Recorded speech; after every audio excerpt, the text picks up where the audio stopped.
Second win over Atlanta this weekend, won 36-6. Fourth game of the season, the Apollos put up more than 30 points. Number one passer in the league, number one receiver in the league. With all of that and the record being 6-1, can this offense still improve? Where can it improve? I tell you what, our guys did play very well. Garrett Gilbert was, I think, 19 of 23. The receivers caught everything they touched just about during that stretch, and I think we scored 4 touchdowns in the first 5 possessions. So that was a strong offensive performance, and that doesn't happen all the time. Our defense started slowly. Atlanta had one drive and scored, but after that we shut them out. We had a little good fortune. They missed a few long balls, and they dropped 1 or 2 here or there. But overall, it was a good win, good solid win. Really proud of the way the team came back after losing the week before, and we're getting ready for Memphis now. Are there places where the offense could still get better? Oh, you always try to score every time you touch it, and we didn't do that. We ended up sort of running the clock out the fourth quarter, and had to punt a little bit right there at the end of the first half. So we had 3 punts, which is not bad, I guess. I think they only punted 3 or 4 also. So we had to sort of bend but don't break defense a lot. But the final analysis is that they only got 6 points. So Kia Otoya, pronounce his name for me, will you? Deji Olatoye. I got to learn how to pronounce all these names that I don't know very well. But his pick was crucial. We were up, 22-6, and he got it, and or 20-6, and then we got up 28-6. It put us in a real good spot. And then Cody Riggs had a pick there late in the game. So it was some good defensive efforts after giving up a little yards here and there. You mentioned the defense. Defense has only given up 105 points this whole season. And now they're scoring points themselves. They have many times this season. When your defense is able to score points, how does that open up the game for you as a play caller on offense? Well, it's just hard to lose anybody when your defense scores. So we've had 3 defensive scores, obviously, all in the wins. And the game we lost, we didn't get any. I don't think we got a turnover the game we lost, and we had a couple. So that may tell you right there what happened. But yeah, it's been amazing. Garrett and these guys, they know how to hang on the ball very well. The running backs, Dearness, Davion, and then Akeem came in there and had a bunch of yards. So, but the key really is offensive line. They had their best game of the year. All 5 of those players up front were solid, and I don't think we had any sacks and no interceptions and no fumbles. You do that, chances are pretty good you'll win the game. Game against Atlanta this week was the fastest timed game in pro football history, 2 hours and 15 minutes. It was shorter than the UCF Duke game on Sunday. How are the new rules in the Alliance making the games faster, and how is it good for the game? The Alliance wanted 2.5-hour games, and we've been pretty close to having those. The clock goes quickly, but what happened in the first half, there was very few incomplete passes. And when there's nothing, even when you run out of bounds, I think it stops momentarily, and as soon as they throw it back in there, it cranks back up. So it can go fast, and that's certainly what happened last Saturday. But again, it's just, that's what it is.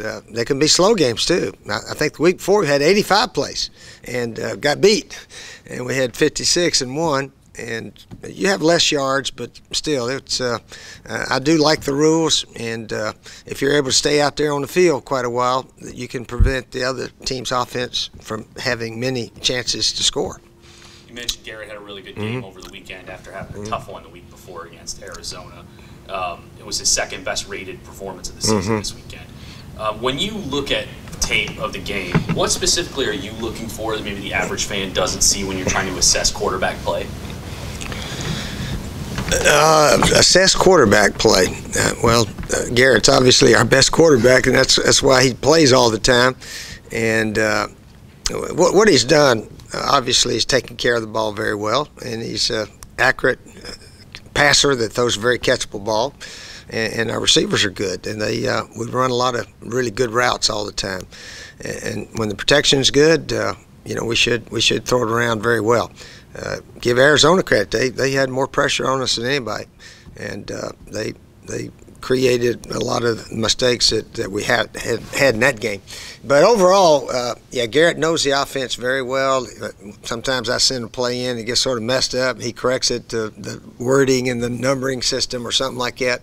So we have some plays with some long words as you go through and trying to tell everybody what to do. And if I mess it up, Garrett straightens it out real quickly. Facing Memphis for the second time this season, this weekend. Beat them by just 4 points the last time they faced them, but they've changed quarterbacks a couple of times since then. Brandon Silvers led them to a comeback win last night against Birmingham. What do you see when you look at the Express and how they've evolved personnel-wise? Well, they stuffed us probably better than anybody on offense. We were fortunate to score 21 points. Garrett had a 22-yard run for a touchdown, I think, where he broke a couple of tackles, and then we had that sort of Hail Mary play on 4th and 7 at midfield that Rennell Hall pulled in. And, man, we didn't move the ball on these guys. So we're looking forward to see if we can play a lot better offensively. And defensively, we gave up a 3rd and 18 touchdown pass. So we had some plays we could do a lot better there also. But we're going to Memphis to try to win us a ball game and try to play the best we can and then go from there. Memphis obviously signed Johnny Manziel, quarterback, last week. He got some work this week against Birmingham. Probably get a little bit more against us this weekend.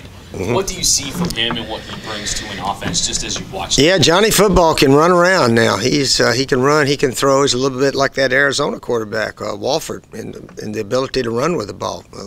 John Walford had a big run for a touchdown in their victory over San Diego last week also.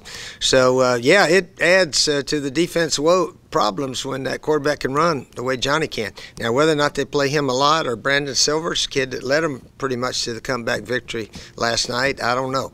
I suspect they'll play both of them. But the crowd in Memphis, they were loud and screaming, and they'll probably be that way Saturday afternoon. So we're looking forward to playing our game and see what happens.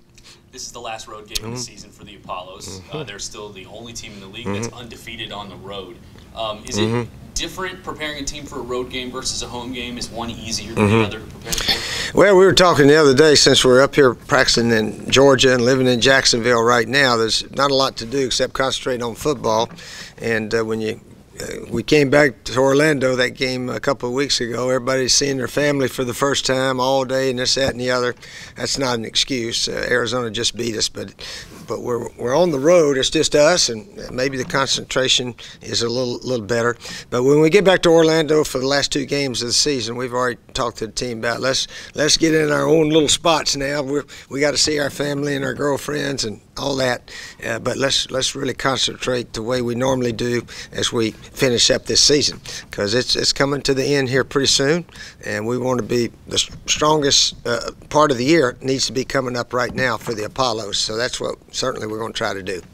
Coach, thank you. All right, Tom.